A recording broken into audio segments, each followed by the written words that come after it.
जो मरहूम को वजारत उज़्मा से हटाया गया, तो पीर साहब पगाड़ा मरहूम से किसी ने पूछा कि इनको क्यों हटाया गया है? तो उन्होंने एक बड़ा तारीफी जुमला कहा था। उन्होंने कहा था कि जुनेजो अपने आप को वजीर आज़म समझने लग पड़ा था। तो इसमें अब अक्लमंद के लिए इशारा ही काफ़ी है, उसको लोगों के सामने रखा जाए, अवाम के सामने रखा जाए, ताकि अवाम उसको फैसला करें कि हाँ, सच क्या है, झूठ क्या है और हकीकत क्या है।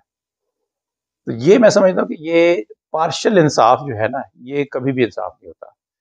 हज़रत उमर रज़ी अल्लाह तआला के दौर में एक गवर्नर थे, उनको एक तोहफ़ा मिला, तो वो आके उन्होंने बताया कि जी हाँ जी, मुझे ये तोहफ़ा मिला है, तो वो उन्होंने अपने पास रख लिया। हज़रत उमर ने उसको बुलाया और उन्होंने कहा कि अगर आप अपने घर में बैठे होते या अपने वालिदैन के घर में बैठे होते, गवर्नर ना होते एक इस्लामी रियासत के, तो क्या फिर भी आपको ये तोहफ़ा मिलता? वो कहते हैं नहीं। तो उन्होंने कहा इसको बैतुल माल में जमा करा दो।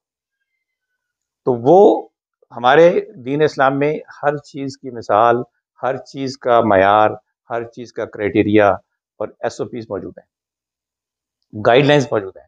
अगर उसका एग्जैक्ट चीज़ नहीं भी है, तो फिर भी उसकी जो स्पिरिट है, मैं समझता हूँ कि हमें जो है इंसाफ की स्पिरिट को समझना चाहिए और इस स्पिरिट के तहत अपने कवानीन बनाने चाहिए।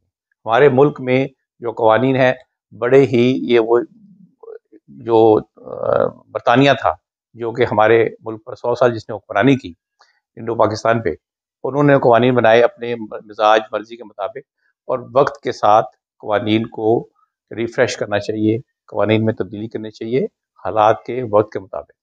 तो हमारे कवानीन में बहुत झोल है, बहुत लचक है, बहुत गुंजाइश है, जिससे कि फ़ायदा उठाते हुए और वकला हजरात के ताउन से लोग बहुत से फ़ायदे उठा जाते हैं और बड़े बड़े मुजरिम उससे बरी हो जाते हैं।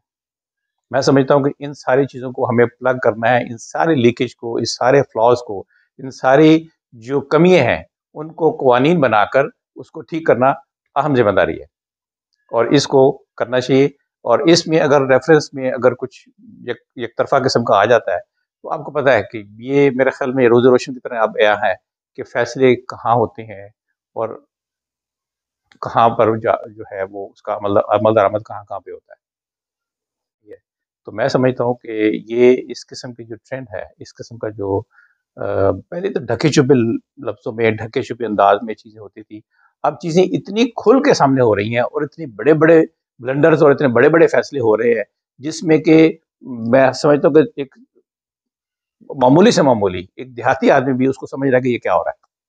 तो मैं समझता हूँ कि फैसले ऐसे होने चाहिए कि इंसाफ सिर्फ होना नहीं चाहिए, इंसाफ होता नजर भी आना चाहिए कि वाकई इंसाफ हुआ है और इंसाफ के तकाजे पूरे हुए हैं, और सबके साथ एक ही मयार का इंसाफ होना चाहिए, पिक एंड चूज वाले बात नहीं होनी चाहिए। नाज़रीन, आज एक बहुत ही इम्पोर्टेंट और तहलका खेज ये जो रिजल्ट आना है हमारा, जो कि तोशाखाना रेफरेंस के हवाले से है।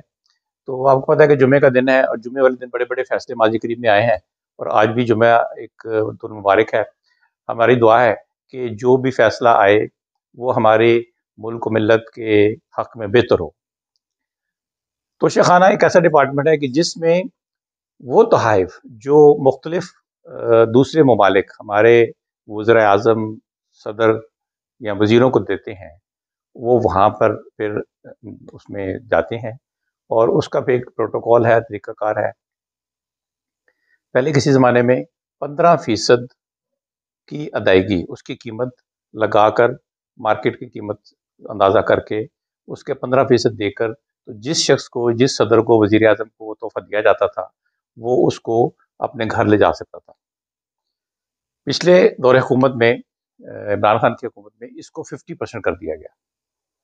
अब अगर कोई शख्स जो जिसको तोहफ़ा दिया गया है, अगर वो चाहता है, तो उसको 50% मालियत पे वो अपने घर ले जा सकता है और वो उसका मालिक बन सकता है। उसमें कोई एक कानून है, एक ज़ाब्ता है, एक तरीक़ाकार है, तो उसमें उसको कोई मुज़ायका नहीं है, वो ले जा सकता है।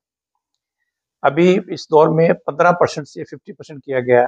अब या तो ये है कि तोशाखाना की जितनी तारीख़ है, जितनी भी हर अदवार में जो चीज़ें आईं और कैसे-कैसे वो बाँटी गई और कैसे-कैसे वो लोगों ने अपने घर में इतने कोड़ियों के भाव लेकर गए, सारों को एक اکٹھے آشکار کیا جائے، اس کو لوگوں کے سامنے رکھا جائے، عوام کے سامنے رکھا جائے، تاکہ عوام اس کو فیصلہ کریں کہ ہاں سچ کیا ہے، جھوٹ کیا ہے اور حقیقت کیا ہے۔ تو یہ میں سمجھتا ہوں کہ یہ پارشل انصاف جو ہے نا، یہ کبھی بھی انصاف نہیں ہوتا۔